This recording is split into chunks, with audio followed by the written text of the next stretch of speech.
Good afternoon बच्चों।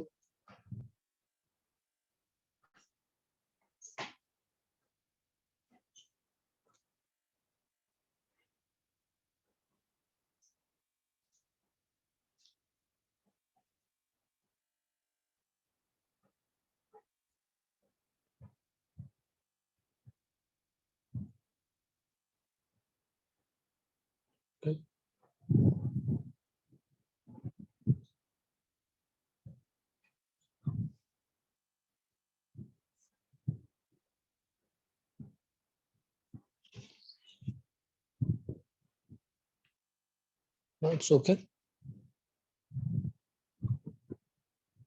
आई suppose the whole board is covered now, है ना।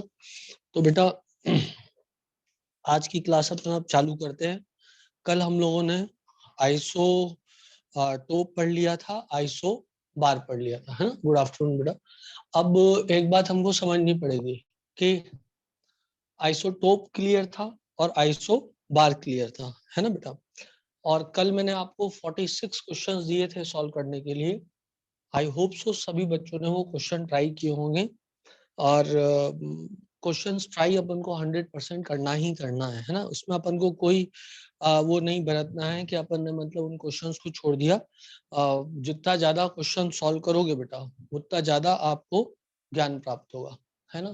क्योंकि पढ़ना एक चीज है और जो पढ़ा हुआ है वो कितना समझ में आया है और कितना आपने याद किया है वो एक अलग चीज है। तो प्लीज क्वेश्चंस पे जो जो क्वेश्चंस मैं आपको देता हूँ उन पर आप बहुत ज्यादा ध्यान दिया करो। आज भी मैं आपको ऐसे ही काफी सारे क्वेश्चन आंसर देने वाला हूँ। आप चाहें तो चाह करके आप जो है वो अपने उसमें शामिल कर सकते हैं लिटरेचर में। हाँ, हिस्ट्री नहीं आती एग्जाम में। अब चूंकि वो इकट्ठे क्वेश्चन थे तो इसलिए उसमें एक दो क्वेश्चन हिस्ट्री वाले थे। पर यदि आपको याद हो तो मैंने आपको एक दिन पहले कुछ थ्योरी लिख के दी थी और मैंने बोला था इसको आप पढ़ लें, एक बार रीडिंग लगा लें। एक बार यदि लगा ली होती तो आपसे वो क्वेश्चन बन जाते हैं, है ना बेटा। चलो अब आगे बढ़ते हैं। तो आइसोटोप हो गया, आइसो बार हो गया। आइसो बार भी हो गया था और आइसो टोप भी हो गया था। ये दो चीजें हो गई थी कल ना। अब हम पढ़ते हैं एटॉमिक वेट क्या होता है। एटॉमिक वेट को डिफाइन करते हैं, है ना बेटा। तो atomic weight is the average of mass of all isotope of a element. Average of mass of all isotope of a element of a element, ठीक है ना। इसको बोलते हैं हम एटॉमिक वेट। और ये सवाल आपने कुछ हद तक सॉल्व किया हुआ है जब आपने चैप्टर मूल कंसेप्ट पढ़ा था उसमें, है ना बेटा। तो उसमें हमने क्या पढ़ा था, एटॉमिक वेट बराबर हो जाएगा कितना। ऐसा करता हूं मैं, एग्जाम्पल देता हूं। Example, if a element has 3 isotopes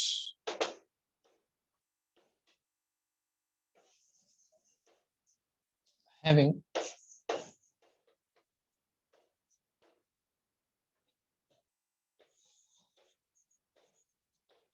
atomic mass of say 10, 11 and 12 respectively, and their mole fraction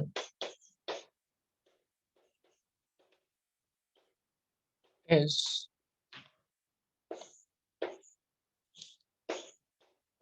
0.9, 0.08, 0.02, ठीक है बेटा। ये उनका मोल फ्रैक्शन है रिस्पेक्टिवली, रिस्पेक्टिवली, ठीक है बेटा। इसी को मोल फ्रैक्शन 0.9, 0.08, 0.02 है। तो परसेंटेज यदि लिखना चाहते तो ये 90 लिख सकते थे, 8% और ये 2% लिख सकते थे, ठीक है बेटा। और परसेंटेज अबंडेंस इज, ब्रैकेट में लिख देते हैं, is 90%, 8% and 2% respectively. Then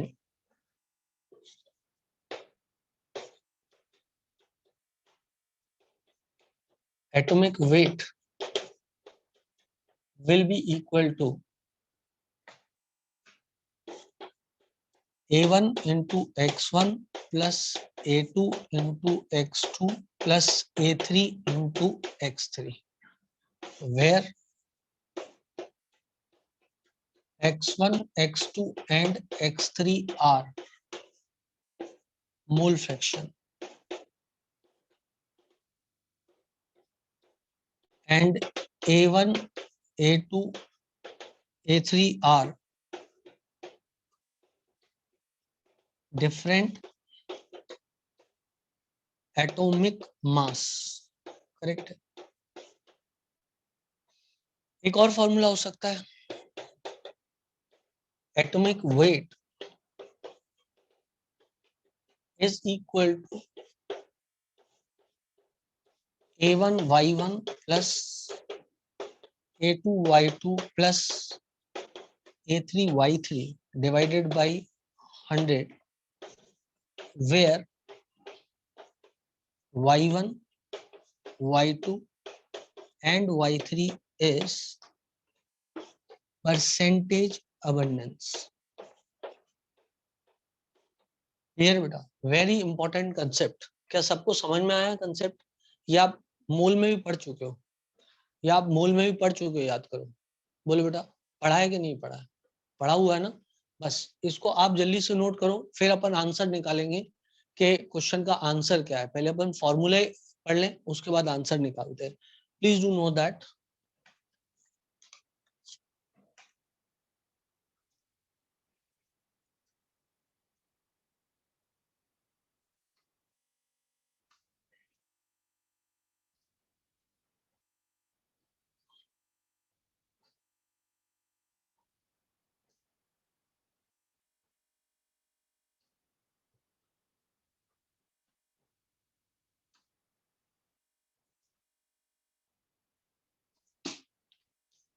I hope so सबने नोट कर लिया हो।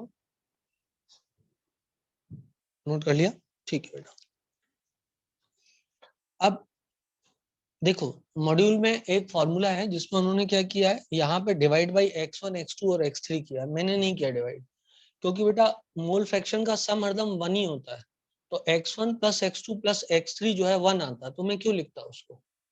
क्लियर है बेटा? जब आप मॉड्यूल में फॉर्मूला देखोगे तो उन्होंने a1 x1 plus a2 x2 plus a3 x3 divided by x1 plus x2 plus x3 लिखा है। तो चूंकि मोल फ्रैक्शन का सम 1 होता है, तो मैं काय के लिए फालतू में उसको लिखता है ना, इसलिए मैंने वहां पे नीचे x1 plus x2 plus x3 नहीं लिखा, क्योंकि उसकी वैल्यू 1 ही आएगी। चलो, तो अब इसका आंसर कैलकुलेट करते हैं। कुछ बच्चों का सही है, कुछ बच्चों का कुछ कैलकुलेशन मिस्टेक है।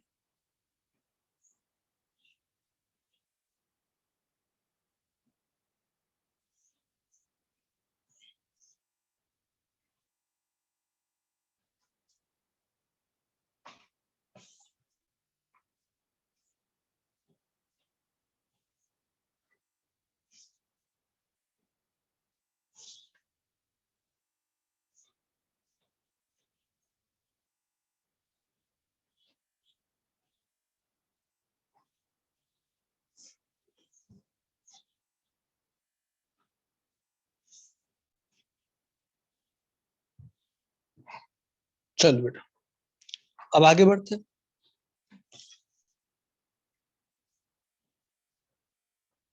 देखो, यदि उसको मैं सॉल्व करता क्वेश्चन को, तो उसका सोल्यूशन कुछ इस तरह से आता। देखो, that was 0.9 into 10 plus 0.08 into 11 plus 0.02 into 12, या फिर यदि ये फ्रैक्शन था तो यदि ये परसेंटेज था तो 90 into 10 plus 8 into 11 plus 2 into 12 divided by 100. In any case इसको कैलकुलेट करके 10.12 आता और इसको भी कैलकुलेट करके 10.12 आएगा. क्या कंसेप्ट सबको क्लियर है बेटा? क्या कंसेप्ट सबको क्लियर है? कैसे निकालना है? क्लियर है. तो इस पे अब कोई सवाल दिया तो कर लोगे ना? किसी को कोई दिक्कत कोई परेशानी तो नहीं होगी? इस पे कोई सवाल दे दिया तो ठीक है. तो ये था बेटा एटॉमिक वेट. ठीक. अब इसी कैटेगरी में एक सवाल था जिसमें उसने बोला कि ऐसे इसी प्रकार का सवाल है, बिल्कुल मतलब सेम टाइप का ही सवाल है.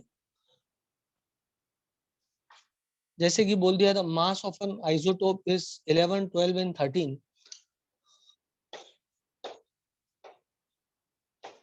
Mass of different isotope is 11, 12 and 13 and their given percentage is 80 and I suppose 15 and 5. 18, 15 and 5, yes. Find average atomic weight. अब कोई बच्चा यदि ऐसा कोई क्वेश्चन आ गया तो उसमें गलती मत कर देना प्लीज, है ना. अब यदि आपने गलती कर दी मतलब बहुत गलत किया. सबको आ गया होगा बेटा कैसे सॉल्व करना है. 11 into 80 plus 12 into 15 plus 5 into 13 divided by 100. जो आंसर आ जाए करेक्ट आंसर हो जाएगा. 11 टकलू जा टकलू और 11 अट्ठे 88 प्लस 12 पच्चीस 60 और 12 एकम 12 18 plus 65 divided by 100. If I am not wrong तो आंसर ये करेक्ट होना चाहिए. So answer will be 11.25. I suppose answer is 11.25. जब तक आप इसको नोट करते हो मैं एक बार कंफर्म कर लूं इसका कैलकुलेशन.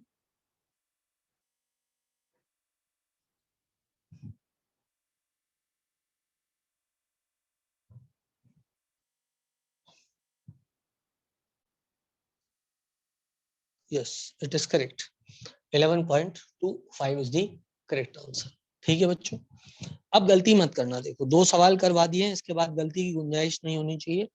एक सवाल मॉड्यूल में और भी दिया हुआ है, बल्कि इलस्ट्रेशन में भी दिया होगा एक आध सवाल. तो आपके 3-4 सवाल एक ही टाइप के प्रैक्टिस हो जाएंगे. तो एटॉमिक वेट जो है सभी बच्चे करेक्ट निकालेंगे. अब किसी को कोई दिक्कत इसमें नहीं होनी चाहिए. तो अब तक हो गया आइसोटोप, अब तक हो गया एटॉमिक आइसोटोप, आइसोबार और एटॉमिक वेट. मास नंबर भी हो गया और एटॉमिक नंबर हो गया.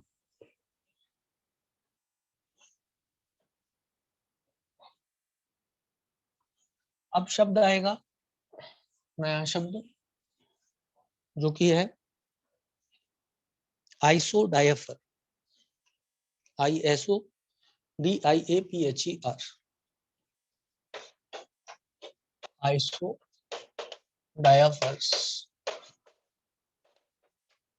आप देखो बेटा आइसोडायफर, आइसोडायफर. ठीक है ना. तुम लोग जानते होगे, निक को जानते होगे, प्रियंका को जानते होगे. निक और प्रियंका सुना होगा तुम लोगों ने बेटा. सुना है. Very good. जब उनके जीवन में बच्चों वाले डायपर आ जाएंगे तो उनमें थोड़ा सा दूरियां बढ़ जाएंगी, क्योंकि फिर तो प्रियंका बच्चों को ही संभालने में लग जाएगी, है ना बेटा. तो Nick minus Priyanka is equals to diapers. क्या याद रह जाएगा इससे बेटा? क्या बेटा इससे याद रह जाएगा? Nick minus Priyanka is equals to, हो जाएगा ना यार. वेरी गुड बेटा. So Nick minus Priyanka. Nick is number of neutrons minus number of protons. Correct है बेटा? अब सोचो क्या number of neutron mass number minus number of proton होता है बेटा?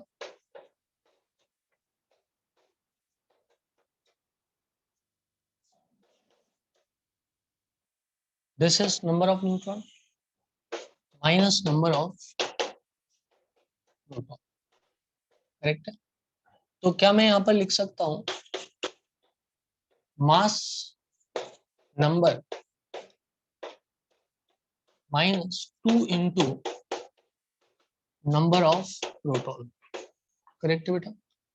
अच्छा, मास नंबर को हम ए के द्वारा रिप्रेजेंट करते हैं और नंबर ऑफ प्रोटॉन को हम z के द्वारा रिप्रेजेंट करते हैं. सो a minus 2z is same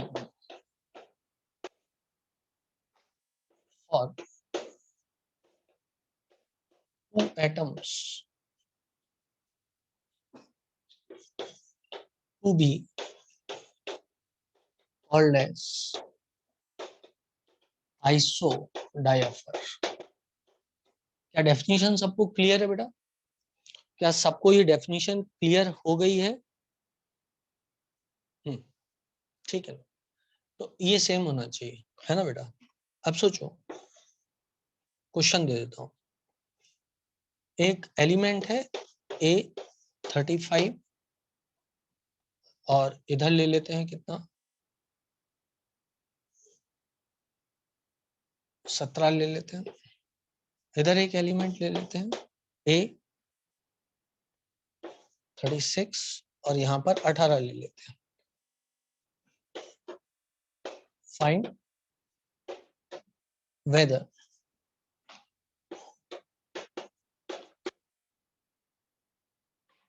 two elements,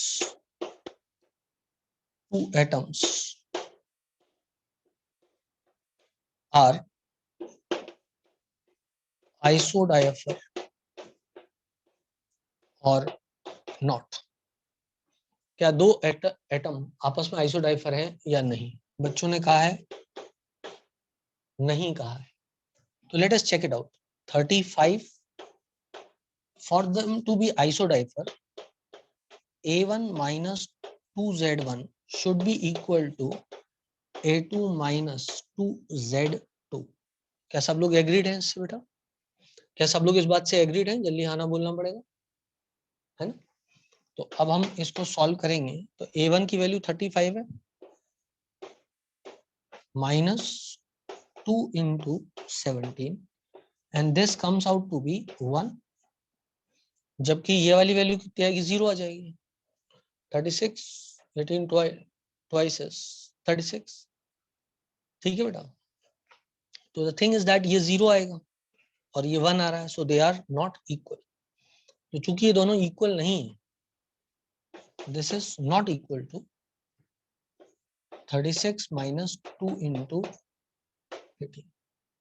correct है बेटा?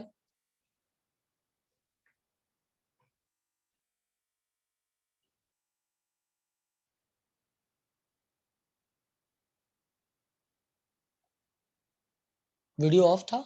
अच्छा, कोई बात नहीं. अब क्या रिपीट करना? आपने तो देख ही लिया. a1 minus 2z1 is equal to a2 minus 2z2 for them to be called as isodiapher. लेकिन यहाँ ऐसा नहीं है. यहाँ पर ये वाली वैल्यू 1 आ रही है और ये वाली वैल्यू कितनी आ रही है? 0 आ रही है. तो ये आइसोडाइफर तो नहीं हो सकता. ठीक है बेटा? और एग्जाम्पल दे देंगे, पर पहले ये तो समझ लो बेटा. पहले ये तो समझ लो, फिर और एग्जाम्पल देंगे. पहले ये बोलो ये समझ में आया कि नहीं आया. भाई दो एलिमेंट को आइसोडाइफर होने के लिए a माइनस 2z की वैल्यू बराबर होनी चाहिए. इसमें यदि a माइनस 2z लेते तो 35 माइनस 2 इंटू 17 तो ये 1 आता और 36 माइनस 2 इंटू 18 बराबर कितना आता? 0 आता. तो ये 0 आ रहा है, ये 1 आ रहा है. तो number of neutron minus proton same नहीं आ रहा है. So they are not आइसोडाइफर. Correct है बेटा? चलो, अब अगला सवाल एक और आइसोडाइफर पे देता हूं मैं आपको, और आप जो है उस सवाल को सॉल्व कर लीजिएगा. नेक्स्ट सवाल मैं आपको देता हूँ, मिटा दूं बेटा, चलो मिटा दो इसको।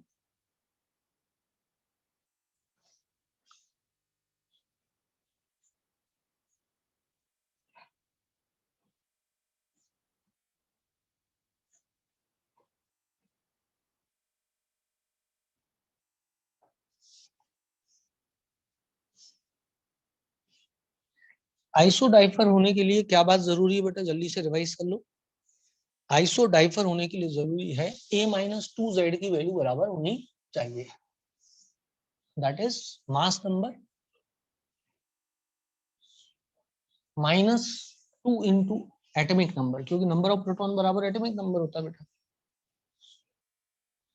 नंबर ऑफ प्रोटॉन बराबर क्या होता है, एटॉमिक नंबर होता है। चल,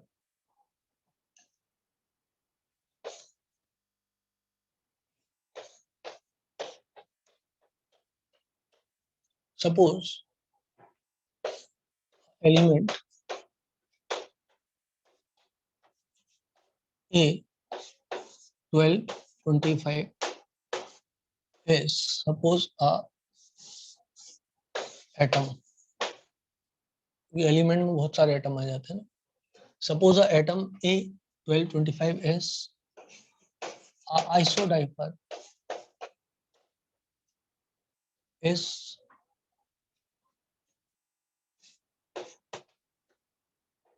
isodimer with B14X, find out value of X। निकालो बेटा। अरे यार, एक सेकंड रुको बेटा, बैटरी चली गई इसलिए।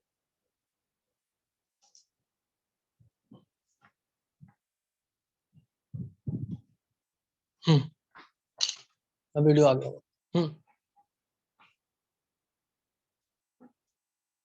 Check. Suppose the atom A1225 is isodimer with B14X, find out the value of X। For them to be isodimer, क्या चीज सेम होनी चाहिए? For two element,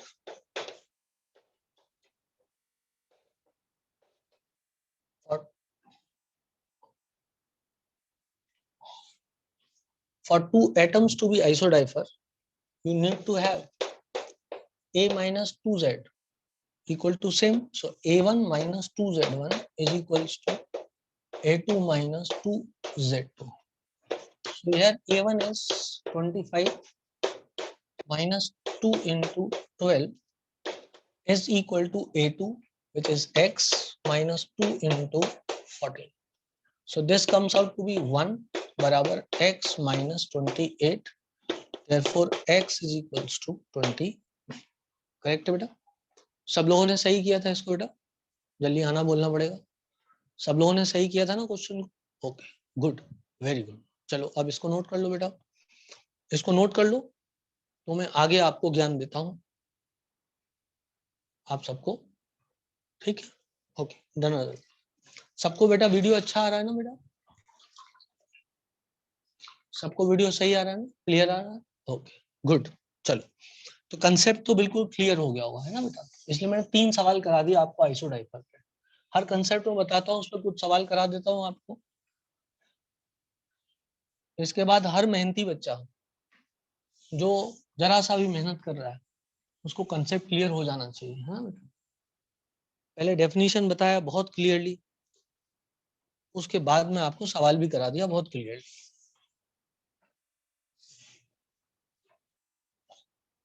तो आज आपने 2 चीजें पढ़ी हैं अब तक।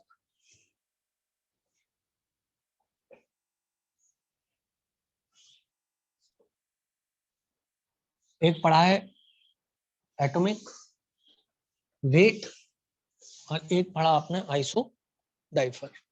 अब हम पढ़ते हैं आइसोटोन और आइसोन्यूट्रॉनिक स्पीशीज और आइसोटोनिक स्पीशीज। आइसोटोन और आइसोन्यूट्रॉनिक species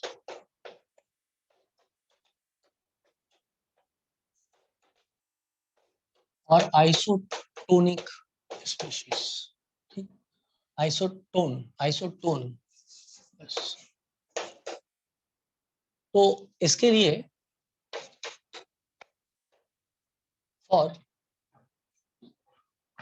two atoms to be isotone, for two atoms to be isotonic, their number of neutron need to be the same। अब दुनिया जानती है कि नंबर ऑफ न्यूट्रॉन बराबर क्या होता है। नंबर ऑफ न्यूट्रॉन बराबर होता है मास नंबर, जिसको हम ए के द्वारा रिप्रेजेंट करते हैं, माइनस एटॉमिक नंबर। और एटॉमिक नंबर किसके बराबर होता है? नंबर ऑफ प्रोटॉन के बराबर होता है। और नंबर ऑफ प्रोटॉन या एटॉमिक नंबर को Z के द्वारा रिप्रेजेंट करते हैं। So we can say that therefore for two atoms to be isotone, there A minus Z should be same। ये वैल्यूज उनकी क्या होनी चाहिए बच्चों? सेम होनी चाहिए। आई होप सो मैं आपको बहुत क्लियरली कंसेप्ट समझा पा रहा हूँ, है ना। चलो एक क्वेश्चन लिख देता हूँ। क्वेश्चन ये है कि C612 is isotonic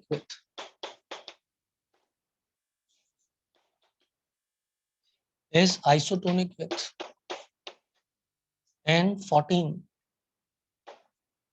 7 statement is true or false। बताओ बेटा, ये स्टेटमेंट ट्रू है या फॉल्स है? ओके, बच्चों ने कहा फॉल्स है। ये होता 12 minus 6 is equals to 6 and 14 minus 7 is equals to 7। Therefore, statement is false। Statement is false। Clear है बेटा? कोई डाउट किसी प्रकार का? आना तो नहीं चाहिए कायदे से, बहुत क्लियरली बेटा बता दिया है ना। तो डाउट का कोई प्रश्न नहीं उठता है इस पर, है ना। इसको आप नोट कर ले फटाफट, जल्दी से नोट कर ले बेटा। उसके बाद मैं आपको आइसोस्टर्स पढ़ाता हूँ। आइसोस्टर्स,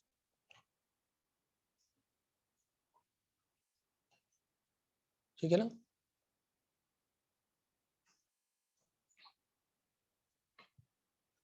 चलो अब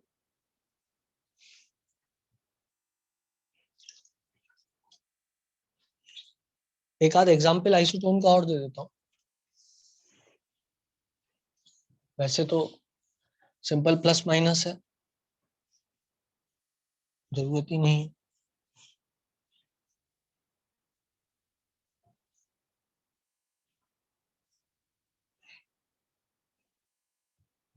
पर एग्जाम्पल और दे ही देता हूँ।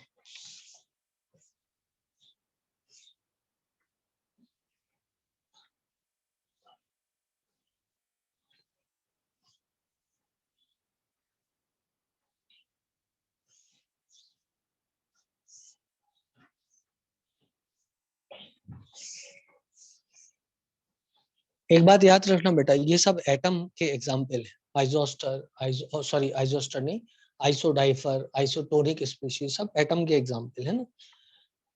एक एग्जाम्पल ऐसे ले लेते हैं अपन, जैसे कि मैं H31 और हीलियम 42 इज अ एग्जाम्पल। ठीक है बेटा, ऐसे ही एग्जाम्पल के 40 19 39 कर देते हैं और calcium 40 20. Check 39 minus 19 20 and 40 minus 20 is equals to 20. So example 1 and this is example 2. ठीक है बेटा. अब चलो नया शब्द ले लेते हैं. नया शब्द है ISO STER, isoster. For two species to be called as isoster, or they are molecule which have same number of atom and electrons. They are molecules which have same number of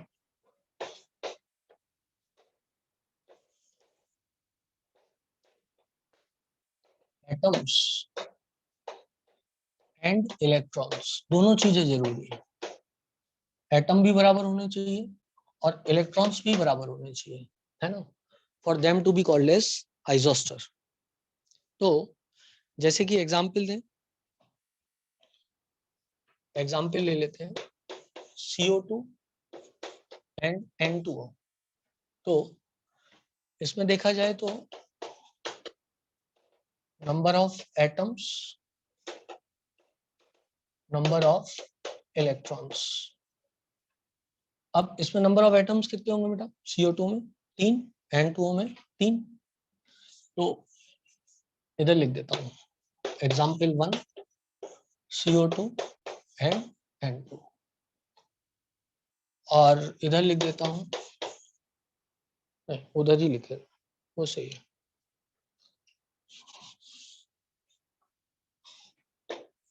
number of atom 3, number of atom 3. ओ number of atom दोनों में कितने हैं? 3 3 है. Number of atom इसमें 3 है और इसमें भी 3 है.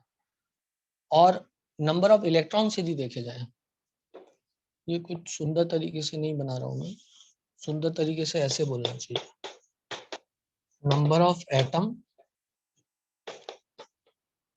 And number of electrons. अब ठीक है.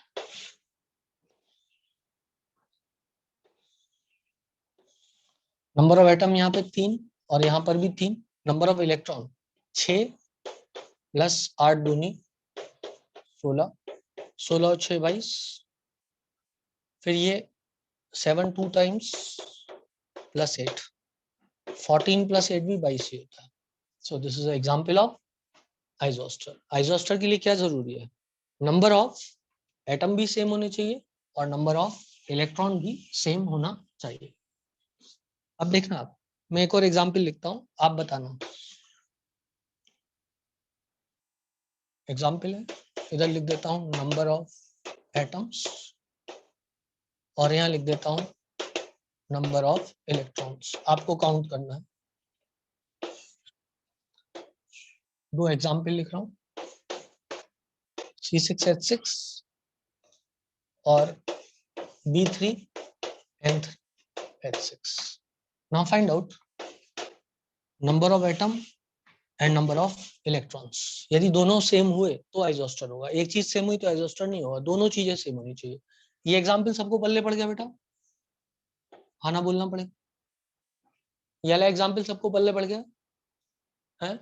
इसमें एटम 3, इसमें एटम 3, इसमें इलेक्ट्रॉन 22, इसमें इलेक्ट्रॉन 22.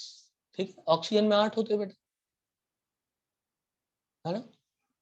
अब इस वाले को देखो, इसमें नंबर ऑफ एटम कितने हुए? 6 6 12, और इसमें भी 3 3 6 12. तो नंबर ऑफ एटम्स तो सेम है. अब नंबर ऑफ इलेक्ट्रॉन्स देखते हैं. 6 होते हैं कार्बन में, 6 6 टाइम्स, प्लस 1 होता है हाइड्रोजन में, इंटू 6, 42 आ जाएगा. करेक्ट है बेटा? उधर चलते हैं. 42 आएगा बेटा. 6 6 36 प्लस 6 42, 42 आएगा बच्चे. बोरॉन में 5 होते हैं, 5 3 times plus 7 into 3 times plus 1 into 6 times. So that comes out to be 15, 21, और 6, तो 6 6 6 12, हासिल आई 1 और 4 42. So number of electrons is also same. So this is an example of isoster. तुमको पता है इसको क्या बोलते हैं? This is called as, इसका नाम क्या है बताओ, तुमने 10th में पढ़ा होगा. इसका नाम क्या है पूरे कंपाउंड का? ये मॉलिक्यूल होते हैं बेटा, दे आर मॉलिक्यूल्स, है ना. इससे पहले सब एटम थे. ये है बेटा बेंजीन, करेक्ट, आप लोगों ने सही बताया. और ये क्या है बेटा? ये इनऑर्गेनिक बेंजीन है.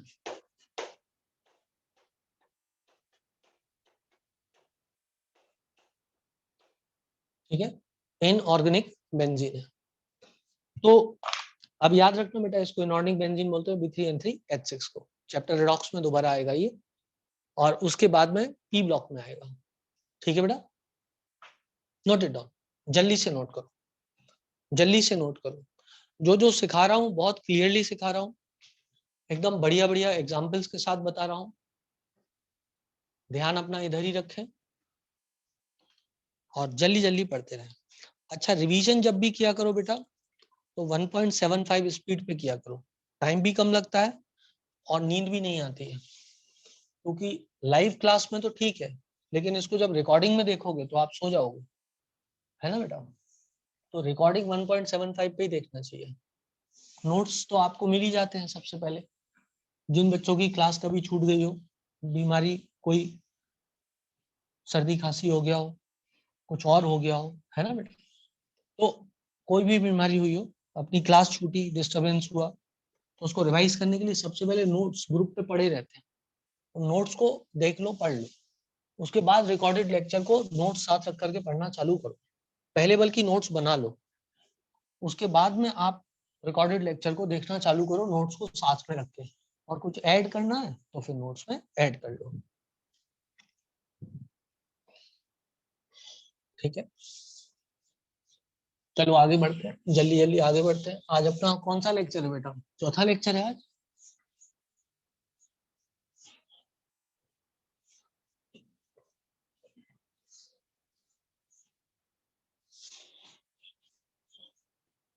ठीक, आइसोस्टर हो गया. अब आता है बेटा iso electronic species. Iso electronic species, ठीक है. आइसो इलेक्ट्रॉनिक स्पीशीज का मतलब क्या है?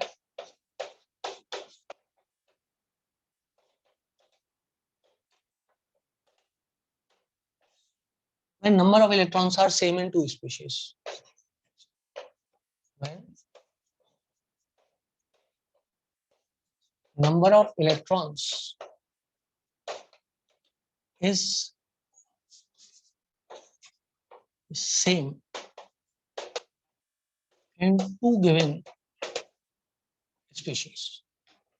वो एटम भी हो सकते हैं, मॉलिक्यूल भी हो सकते हैं. बस अपन को तो ये पता है कि number of electrons is same. ठीक है, एग्जाम्पल, जैसे हमने सोडियम प्लस ले लिया और मैग्नीशियम प्लस प्लस ले लिया. अब इसमें इलेक्ट्रॉन्स कितने होंगे बेटा? सोडियम 11 -1, क्योंकि नंबर ऑफ प्रोटॉन सोडियम में 11 होते हैं. टकले पे एक पॉजिटिव चार्ज है तो -1 कर दो, so that comes out to be 10. Magnesium plus plus, aluminium +3. ठीक है, एंड F नेगेटिव. तो मैग्नीशियम का एटॉमिक नंबर कितना होता है? 12 -2, क्योंकि 2 पॉजिटिव चार्ज है, बराबर 10. एल्युमिनियम का एटॉमिक नंबर कितना होता है? 13 -3 पॉजिटिव चार्ज है, तो बराबर 10.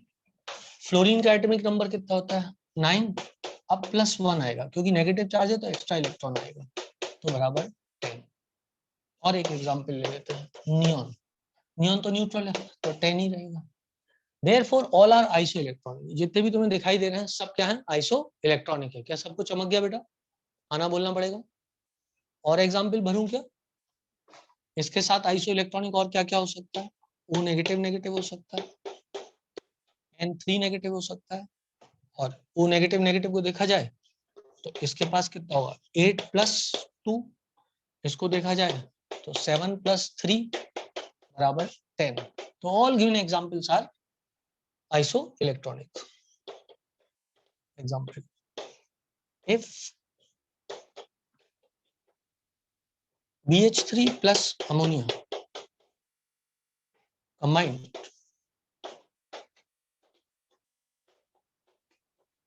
is isoelectronic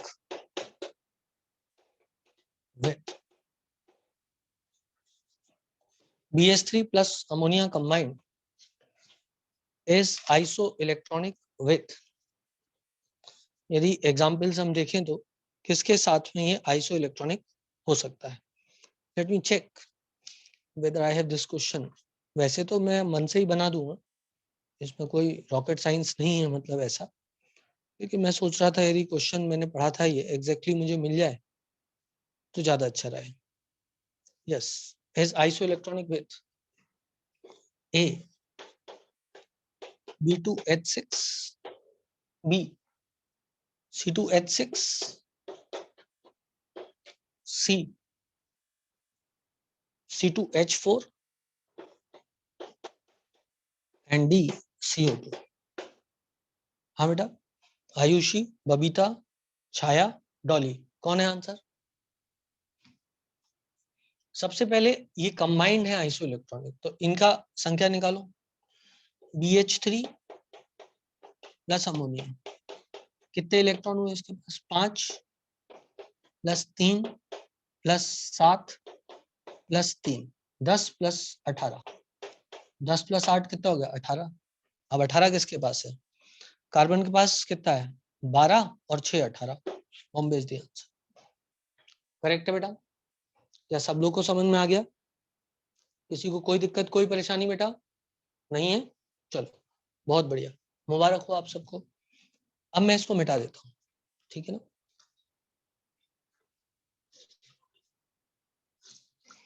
तो ये क्या हुआ, आइसो इलेक्ट्रॉनिक स्पीशीज भी खत्म हो गया आपको, और ये सारे के सारे टर्म्स जो हैं आपको खत्म हो गए. अब मैं आपको कुछ एक डिफरेंट सेट ऑफ सवाल कराता हूँ. मिटा दो बेटा.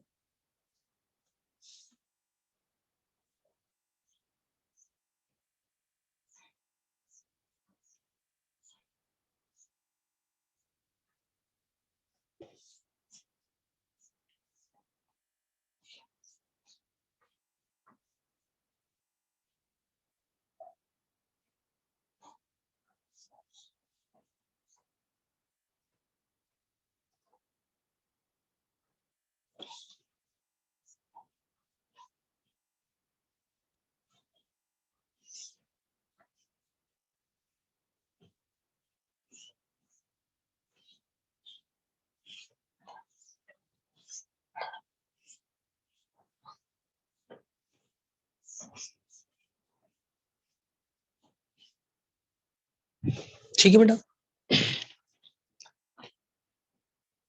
एक पॉइंट लिखता हूँ. If electron is removed or added to a atom, practically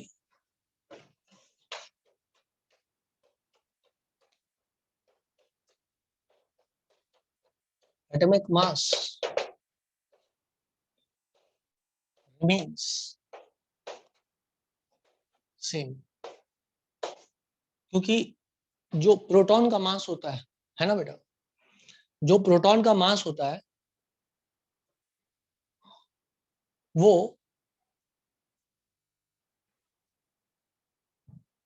लगभग लगभग जिस पर पॉजिटिव चार्ज या नेगेटिव चार्ज होगा वो आइसोइलेक्ट्रॉनिक का एग्जाम्पल होगा. क्या बेटा, इतने सारे एग्जाम्पल दे दिया फिर भी पूछ रहे हो? अभी तो बताया आपको O negative negative, N3 negative, Na plus, Mg plus plus, वो सब क्या थे? आइसोइलेक्ट्रॉनिक का एग्जाम्पल था. Isostere is a molecule.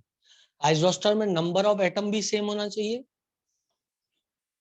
Number of atom भी सेम होना चाहिए, और नंबर ऑफ इलेक्ट्रॉन्स भी सेम होना चाहिए. वो आइसोस्टर है, ठीक है ना? They are different things, don't get confused. Correct है बेटा? Don't get confused. और isoster is a molecule and iso electronic species molecule या एटम या आयन, कुछ भी हो सकता है। चमका चमका चमका ना, you cannot say like that. All isoster are isoelectronic, yes, this is true, but all isoelectronic are not isoster. All isoster are isoelectronic, but all isoelectronic is not isoster. There's a gross difference. ठीक है ना बेटा?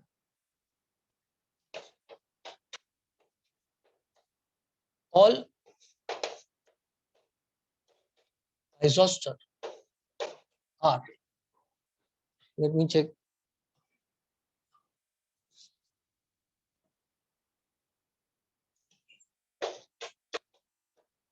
All isoster are isoelectronic,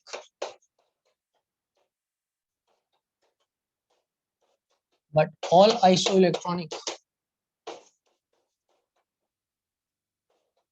species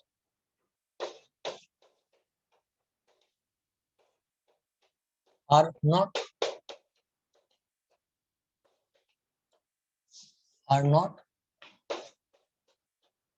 isosters. Isosters are molecule, not atoms, not ions. They are molecules. ठीक है बेटा, चलो अब आगे बढ़ते हैं बेटा. तो if a electron is removed or added to an atom, practically atomic mass remains same. Correct है. एक क्वेश्चन करते हैं बेटा, आप ध्यान से करना है इस क्वेश्चन का. if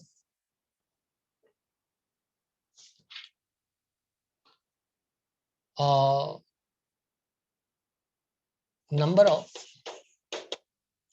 protons in carbon is doubled and number of neutrons is halved, मतलब आधा कर दिया गया, and number of electrons are also doubled. Number of electrons are also doubled.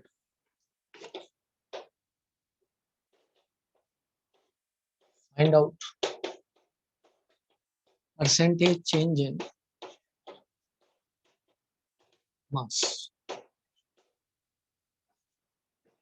इसके लिए हमें देखना पड़ेगा कितना चेंज हुआ अपॉन इनिशियल कितना था इनटू 100. परसेंटेज चेंज कैसे निकालते हैं बेटा? निकालते हैं change upon initial change mass upon initial mass, change in mass upon initial mass into 100. Correct है बेटा? पहले मास कितना था? यदि हम देखा जाए तो कार्बन की बात कर रहे हैं, तो कार्बन में प्रोटॉन और न्यूट्रॉन पहले कितने थे? 6 थे. न्यूट्रॉन 6 थे और इलेक्ट्रॉन 6 थे. अब क्या हुआ? अब प्रोटॉन को क्या किया गया है? डबल, तो ये 12 हो गया.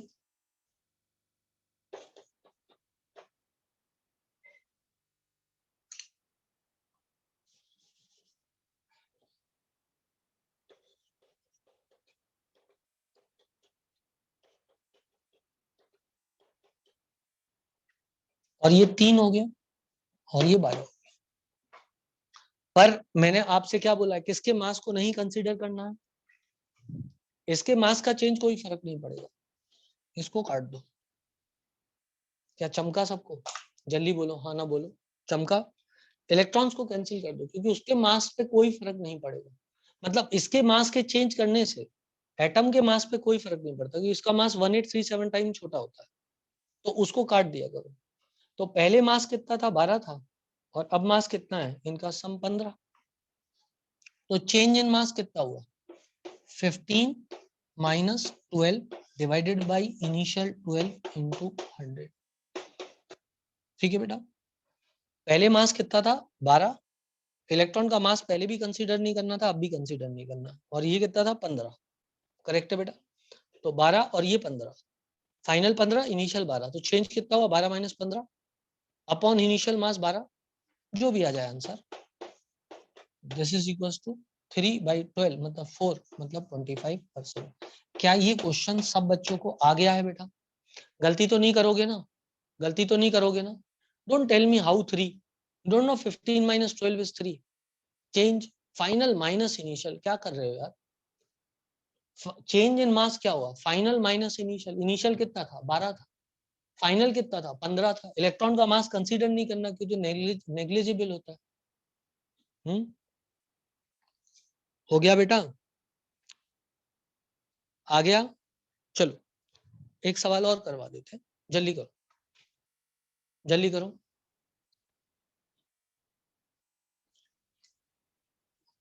Okay, done done.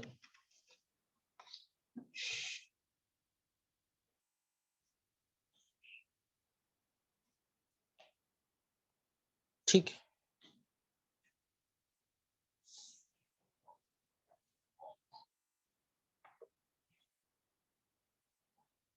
चलो तब तक मैं ऐसे ही बोलता हूँ, आप करके बताओ मेरे को।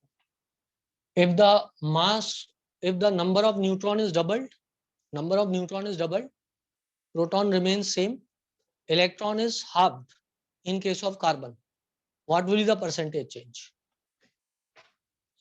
न्यूट्रॉन को डबल किया गया, प्रोटॉन को सेम रखा, इलेक्ट्रॉन को हाफ कर दिया गया, what is the percentage change in mass?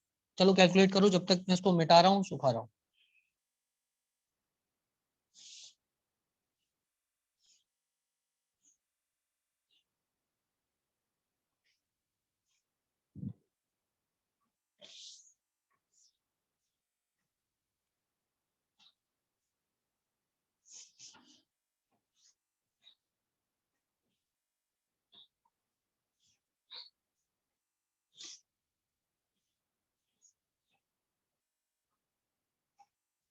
Again carbon था,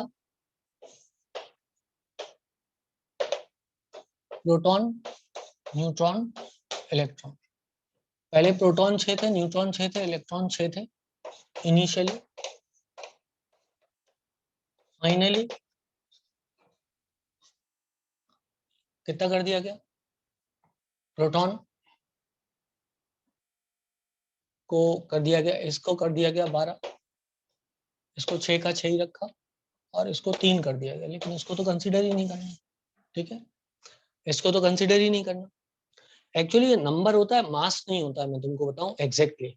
लेकिन चूंकि जो नंबर और एएमयू जो वैल्यू आती है, इसका जो मास आएगा वो कितना आएगा? 1.0075 इंटू 6। तो वो जो अपन 0075 वाला मामला है उसको मतलब नेग्लेक्ट कर देते हैं। ठीक है ना? उसमें कोई दिक्कत नहीं है, तो नंबर ही ले लो आप तो 1 एएमयू मान के कर लो तो भी आंसर आपका सही आएगा। ठीक है, अब सोचो आंसर कितना आ जाएगा। पहले 12 था, अब कितना हो गया? 18। तो परसेंटेज चेंज कितना आएगा? तो percentage change will be equal to 18 minus initial 12 upon initial 12 into 100, and that comes out to be 6/12 into 100. So that is equals to 50%. So this is equals to 50%. I hope so सब बच्चों को समझ में आ गया सवाल, किसी को कोई दिक्कत इस सवाल में नहीं रही होगी जहां तक मेरा ख्याल है। ठीक है, एक और सवाल मैं आपको कराता हूं, इसको मिटा देता हूं। मान लो सवाल कुछ इस तरह का है कि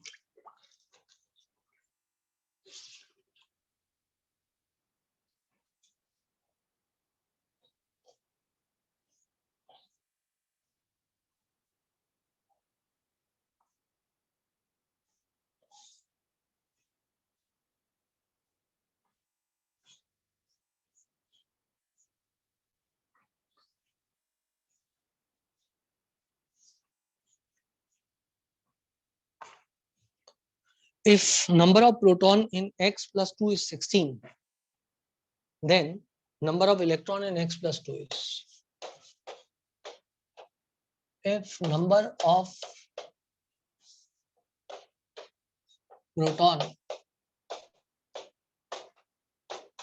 in x plus 2 is 16 is 16, then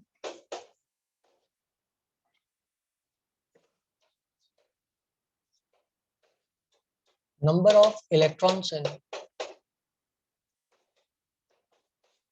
x minus 2 is,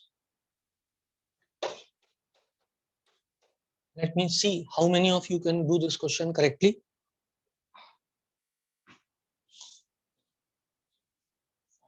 ये मोल में भी सर ने आपको पढ़ाया होगा क्वेश्चन, है ना? Let me check how many of you can do it correctly. देखो बेटा, नंबर ऑफ इलेक्ट्रॉन बराबर होता है नंबर ऑफ प्रोटॉन प्लस, या पहले माइनस कर देते हैं, नंबर ऑफ पॉजिटिव चार्ज, या फिर नंबर ऑफ इलेक्ट्रॉन का फॉर्मूला एक और होता है,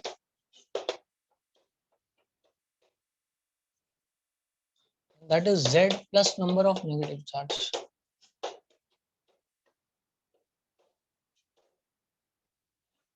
And number of electron is equals to number of proton in neutral species. ये तीन फॉर्मूले आप जानते हो, है ना बेटा? तो सबसे पहले अपन ये देखें, if number of proton is 16 in x plus 2, तो अपन को z की वैल्यू पता लगानी है। नंबर ऑफ प्रोटॉन बराबर होता है z, z is equals to क्या होता है? नंबर ऑफ प्रोटॉन होता है। हमको x माइनस 2 में पता लगाना है, z की वैल्यू कितनी आएगी? z की वैल्यू कितनी आएगी? सोल्यूशन तो ऊपर लिख दिया है, z इज इक्वल्स टू कितना है, जल्दी बोलो? 16 है, सिंपल। तो फॉर्मूला कौन सा यूज होगा इसमें? ये वाला यूज होगा। So number of electron in x minus 2 is equals to 16 plus 2 is equals to 18।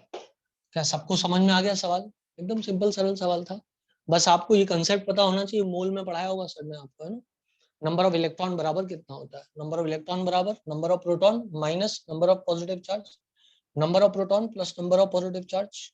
I suppose that सब लोग की बात समझ में आ गई होगी, ठीक है ना बेटा? चलो, क्योंकि आपको ये सवाल भी समझ में आ गया है, तो अब काफी सारे सवाल मैंने आपको करा दिए। एक कंसेप्ट मुझसे छूट गया था, मैंने आपको बोला था, वो था नियरेस्ट अप्रोच वाला कंसेप्ट एक था, है ना? वो कंसेप्ट मैं आपको बता देता हूँ, जो बोर के मॉडल में छूटा था। उसके बाद में मैं आपको फिर नई चीज पढ़ाऊंगा, इलेक्ट्रोमैग्नेटिक थ्योरी, ठीक है ना? तो एक कंसेप्ट जो मुझसे छूट गया था, इसको आपने उतार लिया हुआ शायद, है ना बेटा? हो गया, ओके। एक कंसेप्ट मुझसे छूटा था, वो मैं आपसे एक्सप्लेन करता हूँ। हालांकि आता वो फिजिक्स में ही है, केमिस्ट्री में नहीं आता है, सच बोलूं तो।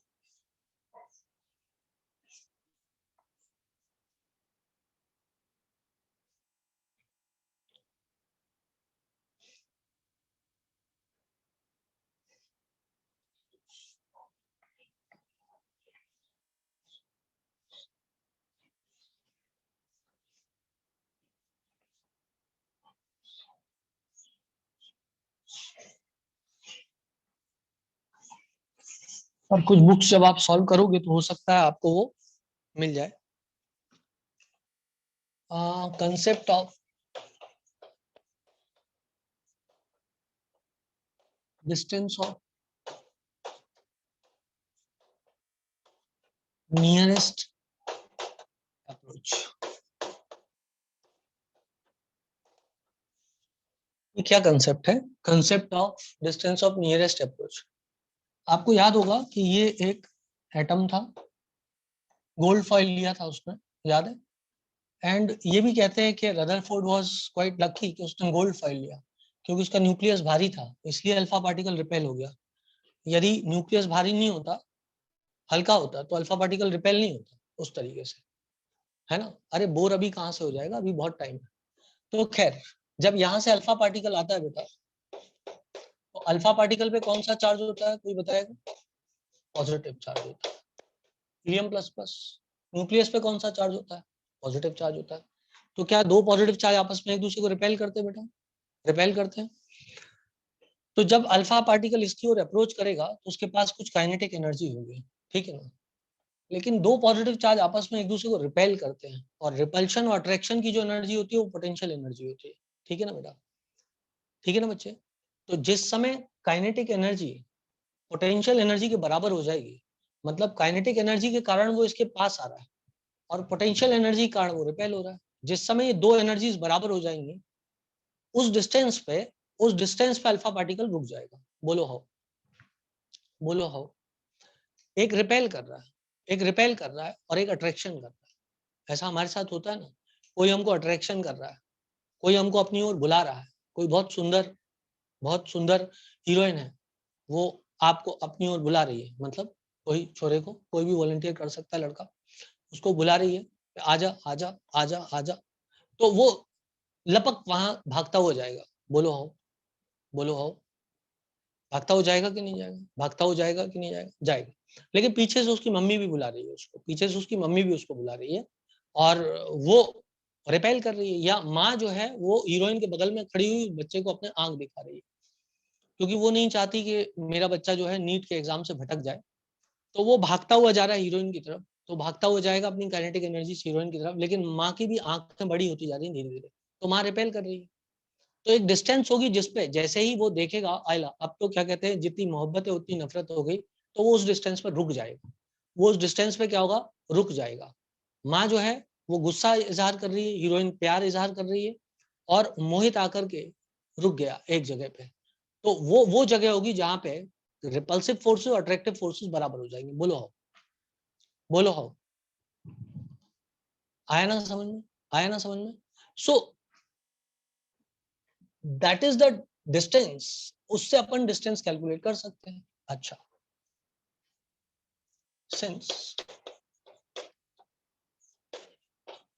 Alpha particle and nucleus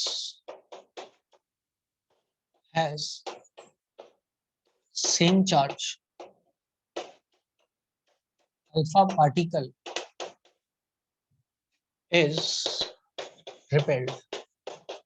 is repelled by nucleus.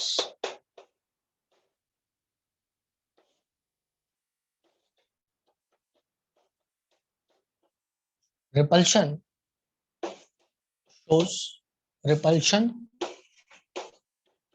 or attraction is shown by potential energy.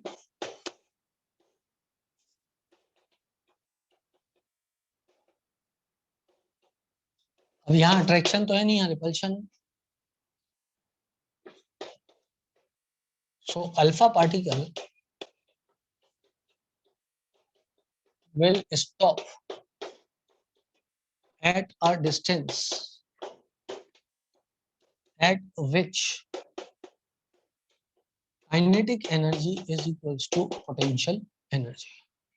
आपको पता होगा बेटा जो पोटेंशियल एनर्जी होती है, यदि आप लोगों ने कभी पढ़ा हो तो वो के Q1 Q2 बाई आर के बराबर होती है। पढ़ा है कि कभी तुम लोगों ने पोटेंशियल एनर्जी के Q1 Q2 बाई आर के बराबर होती है, where K is Coulombian's constant, Coulomb's constant.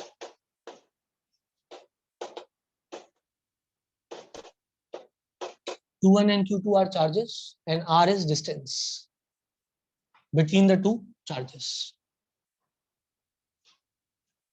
R is distance between two charges. B oblique T मतलब between, B oblique T मतलब between, करेक्ट है? हाँ ना बोलना पड़ेगा यार, हाँ ना बोलना पड़ेगा भाई। हो तुम लोग यहाँ हो।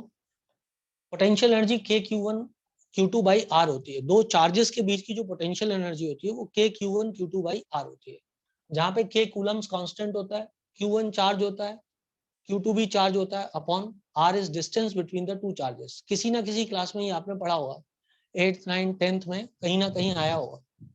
नहीं, R का स्क्वायर नहीं बेटा, आर का स्क्वायर फोर्स के लिए होता है, एनर्जी के लिए आर होता है। जिन्होंने नहीं पढ़ा वो आज पढ़ लो। के Q1 Q2 बाई आर, ये कूलम्स कांस्टेंट है, इसकी वैल्यू जो है 9 × 10⁹ होती है। इसको भी पढ़ाऊंगा लेकिन चैप्टर के थोड़े देर में पढ़ाऊंगा, है ना। तो काइनेटिक एनर्जी पोटेंशियल एनर्जी के बराबर हो जाएगी। काइनेटिक एनर्जी दुनिया जानती है हाफ mv² होती है, हाफ mv² होती है, जहां पे m क्या है, mass of helium plus plus that is alpha particle, और v क्या है बच्चों, velocity of alpha particle, velocity of alpha particle is equal to K Q1 Q2। अच्छा, अब Q1 की जगह क्या लिख दूं मैं, Q1 is charge on alpha particle, जो कि बराबर किसके होगा, 2e के बराबर होगा।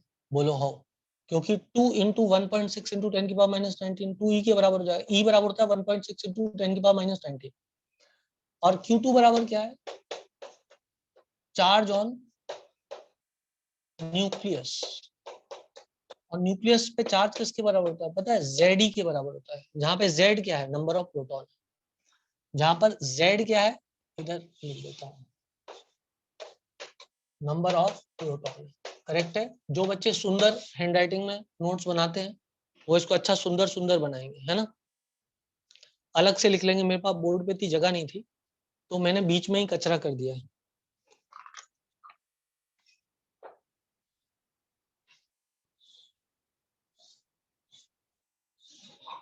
ये अलग से लिखना, ठीक है बेटा। मेरे पास लिमिटेड स्पेस है तो मैं उसको बेस्ट यूज कर रहा हूँ जैसे कर सकता हूँ, और ये एक अलग चीज है, ठीक है बेटा। तो मैं लिख दूंगा half mv² is equal to K, Q1 की वैल्यू कितनी हो जाएगी, 2e into ZE upon R। So R is equal to कितना हो जाएगा बेटा, R इज इक्वल टू हो जाएगा 4, क्योंकि 2 इधर मल्टीप्लाई हो जाएगा, के ZE² अपॉन mv²।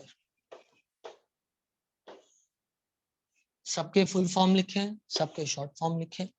कंसेप्ट आ गया सबको समझ में। दो फॉर्मूले याद करने हैं आप।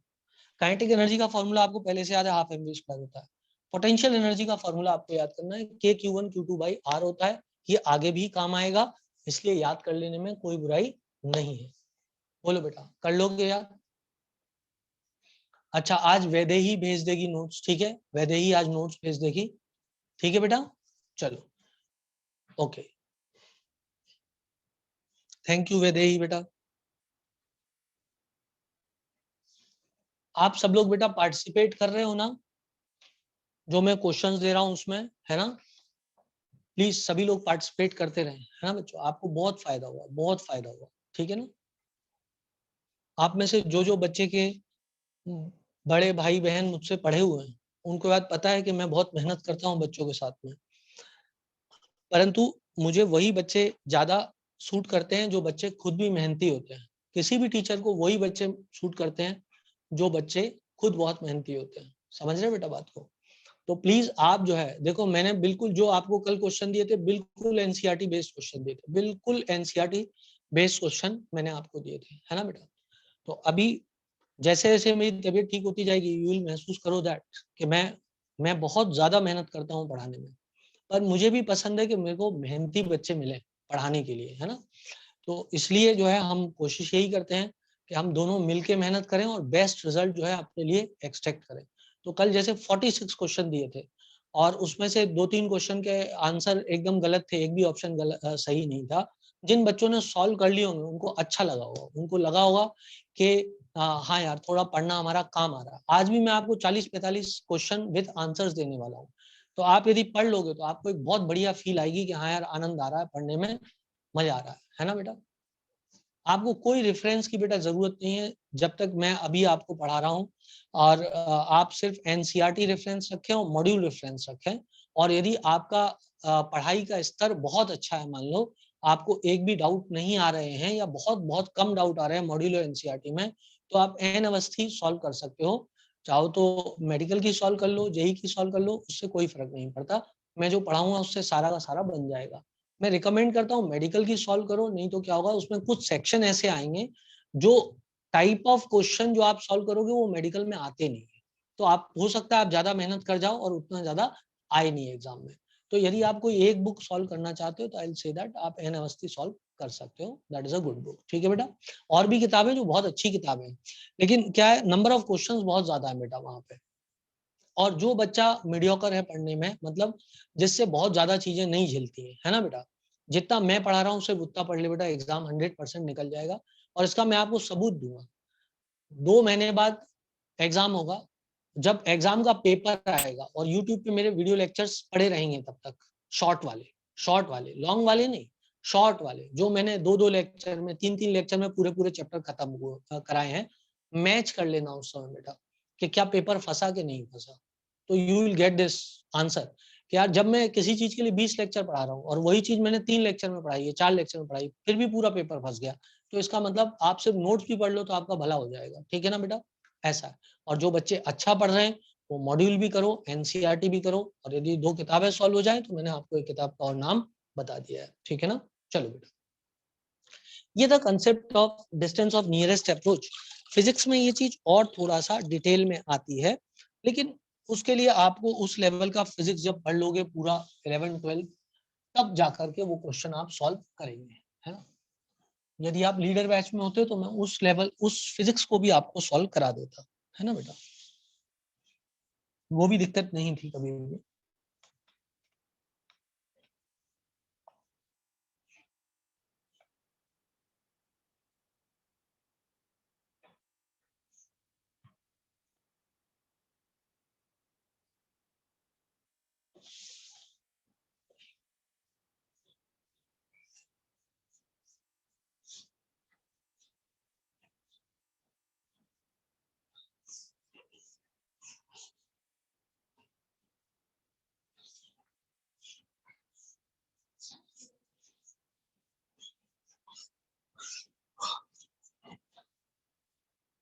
चलो बेटा, अब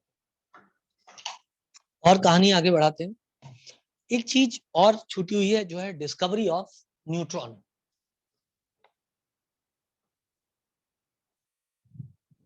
मॉड्यूल आप लोग के पास नहीं है क्या बेटा? मैं आपको मॉड्यूल दे देता हूँ। हाँ, नहीं है, अच्छा अच्छा, ओके ओके, ठीक है ठीक है, मैं आपको मॉड्यूल ट्रांसफर कर देता हूँ विद सोल्यूशन। ठीक है ना, सॉफ्ट कॉपी में तो है ना, एटॉमिक स्ट्रक्चर वाला है सॉफ्ट कॉपी में है। यदि किसी के पास है तो आज ग्रुप पे डाल देना, किसी के पास सॉफ्ट कॉपी है उसकी ग्रुप पे डाल देना, है ना बेटा। और फिर वो सब बच्चों को मिल जाएगा, उसका सोल्यूशन भी मैं आपको दे दूंगा। चलो, अब आगे बढ़ते हैं। तो क्या हो गया, अब तक हमारे पास 2 चीजें हो गई शायद, है ना। अब मैं आपको पढ़ाता हूं डिस्कवरी ऑफ न्यूट्रॉन।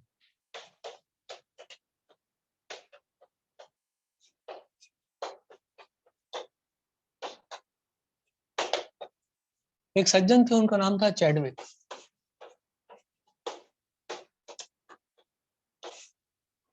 वो एक एक्सपेरिमेंट कर रहे थे, चैडविक। वो एक एक्सपेरिमेंट कर रहे थे जिसमें उन्होंने बेरिलियम 94 को बम्बार्ड किया था। किसके साथ में बम्बार्ड किया था? आई सपोज हीलियम के साथ में बम्बार्ड किया था। ही बम्बार्डेड दीज 2 पार्टिकल्स। ठीक है बेटा, तो उन्होंने क्या देखा कि जब ये 2 आपस में कंबाइन हुए तो कार्बन 12 6 मिला प्लस इन दोनों के बम्बार्डमेंट के फलस्वरूप एक ऐसी स्पीशीज मिली जो कि न्यूट्रल थी, जिसपे कोई चार्ज नहीं था, जो कि न्यूट्रॉन था। लेकिन इसका मास भी, तब तक गामा रेज के बारे में पता था, गामा रेज न्यूट्रल होती हैं और उन पे काफी ज्यादा एनर्जी होती है, तो इसमें भी काफी एनर्जी थी जो इसमें इवॉल्व हुई। लेकिन उन्हें इसका जो मास था वो गामा रेज का, तो वो तो लगभग लगभग मासलेस होती है ना। तो इसका जो मास था वो काफी ज्यादा था गामा रेस के कैलकुलेटेड मास से। तो देयरफॉर उन्होंने ये बोला कि ये निश्चित रूप से जो है कोई एक नई स्पीशीज है और ये न्यूट्रल है, तो क्या हो सकता है। तो तब तक बेटा हमें ये नहीं पता था कि आप याद करो, रदरफोर्ड के मॉडल में प्रोटॉन के बारे में बताया गया और इलेक्ट्रॉन के बारे में बताया गया, लेकिन न्यूट्रॉन के बारे में नहीं बताया गया बेटा। समझ रहे हो बात को, न्यूट्रॉन के बारे में नहीं बताया गया। लेकिन मास तो डबल आता हो कार्बन का, जैसे C12 है तो मास तो 12 आएगा, लेकिन नंबर ऑफ प्रोटॉन तो 6 ही है। तो बाकी 6 मास किसके कारण है, इसके बारे में रदरफोर्ड ने कोई बड़ी बात नहीं कही, या कही तो उसको प्रूव नहीं कर पाया, है ना। ऐसा नहीं रदरफोर्ड ने लेटर टाइम्स में ये कहा नहीं कि there must be a neutral species, लेकिन उसको प्रूव नहीं कर पाया, लेकिन प्रूफ चैडविक ने किया एक्सपेरिमेंट करके। ठीक है ना बच्चों। सो स्पीशीज वाज ऑब्टेन्ड। ठीक है बेटा, Chadwick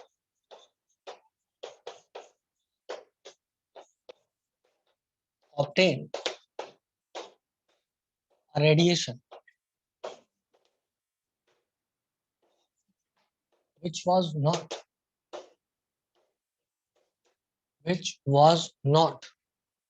affected by electric or magnetic field, which was not affected by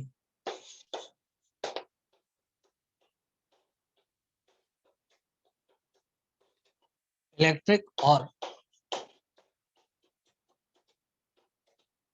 magnetic field,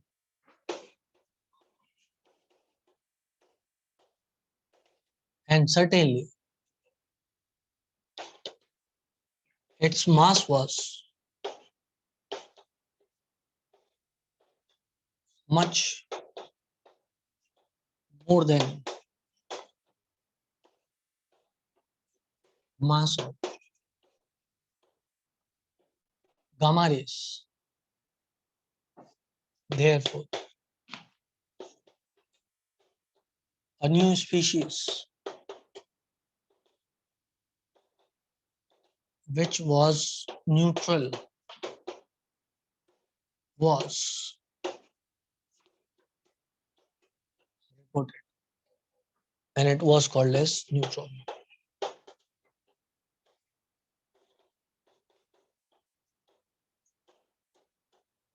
बस इतना ही पता हो तो काम बन जाएगा। तो ये न्यूट्रॉन के बारे में आप नोट कर लें प्लीज। ठीक है बेटा।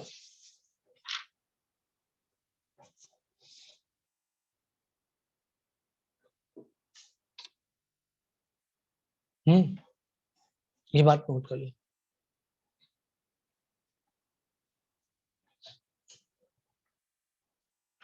नोट कर लिया सब लोगों ने बेटा। एक चीज और बता देता हूँ, जरा सा ही टाइम बचा हुआ है, फटाफट बता देता हूँ आपको। नहीं, डेट्स वगैरह नहीं आती, 3 मिनट सिर्फ बचे हुए हैं। एक बच्चे ने पूछा कि नीट में डेट्स वगैरह आती हैं, बिल्कुल नहीं आती। वो जो कल डेट्स का क्वेश्चन था ये, वो तो ऐसा ही था, मतलब दैट इज नॉट इम्पोर्टेंट। वो आपका गलत हो गया हो तो कोई दिक्कत नहीं।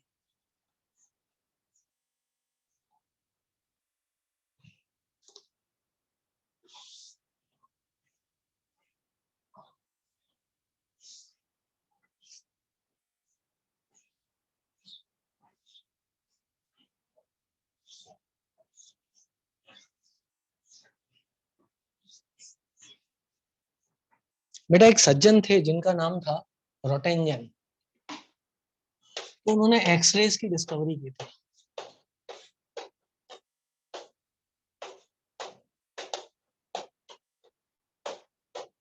was discovered by रोटेंजन। एक सेकेंड, नाम की स्पेलिंग बहुत इंपॉर्टेंट है जो हमें नोट करनी पड़ती है। ROEN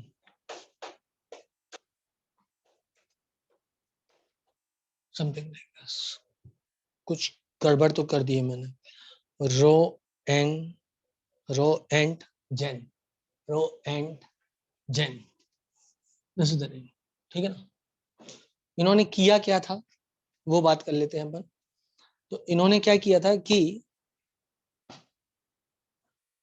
मेटल्स पे कैथोड रेज जो है वो डाली थी, ठीक है ना।